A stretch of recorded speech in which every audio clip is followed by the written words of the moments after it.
Hey, this is Reddit Stories. I read stuff. Today we will be continuing with r/talesfromretail. Hit the subscribe button if you're new here. Now sit back and enjoy the stories. I did you a favor and you forced me to take it back.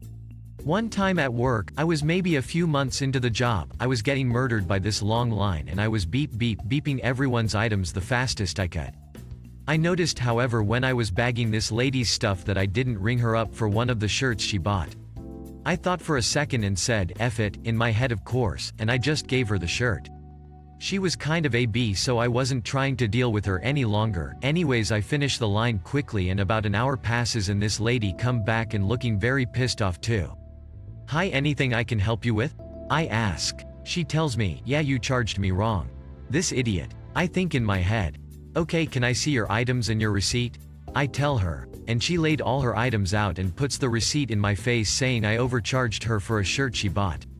I go over the receipt with her item by item and she just saw a $29 jean sign over the shirt she bought and assumed it applied to the shirt on the wall as well, even though it says jeans. Anyways, I burst her bubble and tell her, these were all the items you bought, correct? She hits me with, yeah, you charged me, did you already forget that?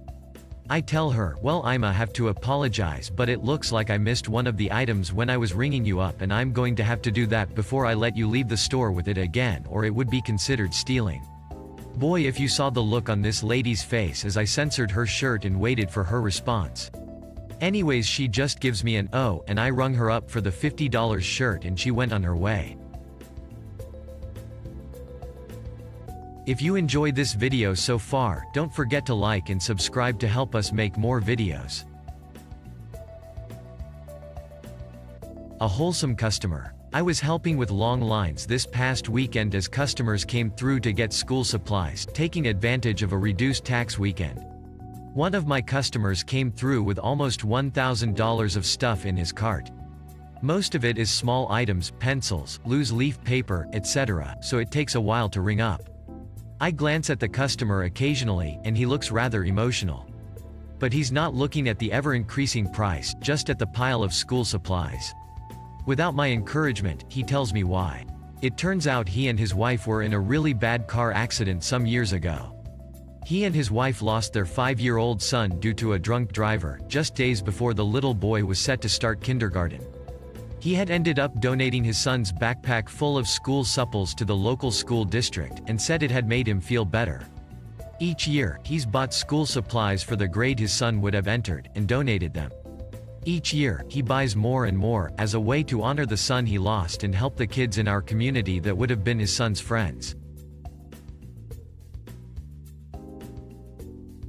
I know what you're looking for. We still don't sell it. It's occurred to me that some customers, usually older ones, seem to think that the item they're looking for will somehow materialize if they give us as much of a description as possible.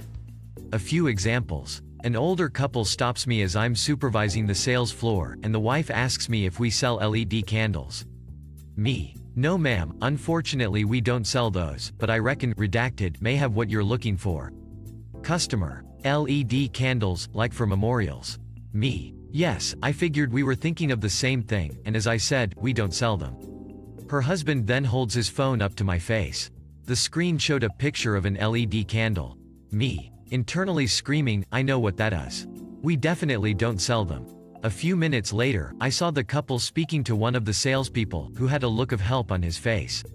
There was another time a few weeks later while I was at the top of a ladder looking for something on a high shelf, when I heard the faint sound of a voice saying, light bulbs?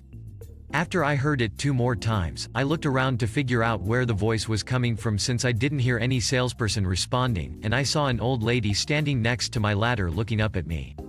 Me. Oh, I'm sorry ma'am, I didn't realize you were speaking to me. Because you just said, light bulbs, instead of, excuse me, or something that usually gets someone's attention. How can I help you? Old lady. Where are your light bulbs? Me. I'm sorry, we don't sell light bulbs. You could try the pharmacy across the street perhaps? The old lady reaches into her purse and pulls out a light bulb to show me. Light bulbs like this kind. Me. Internally screaming, I know what a light bulb is, we just don't sell them, and clearly the light bulb in your head is a bit dim. We don't sell light bulbs of any kind. It's like some people think that even after we've said with certainty that we don't have what they need, they're asking multiple times each time with greater detail than the last will somehow make us suddenly realize we have a secret stash of them somewhere. Hit the subscribe button for more daily Reddit content and press the bell icon to get notified when a new video is uploaded. Also, if you liked the video, give it a thumbs up, it really does help the channel. If you have any ideas, suggestions, let us know in the comment section. See you in the next one.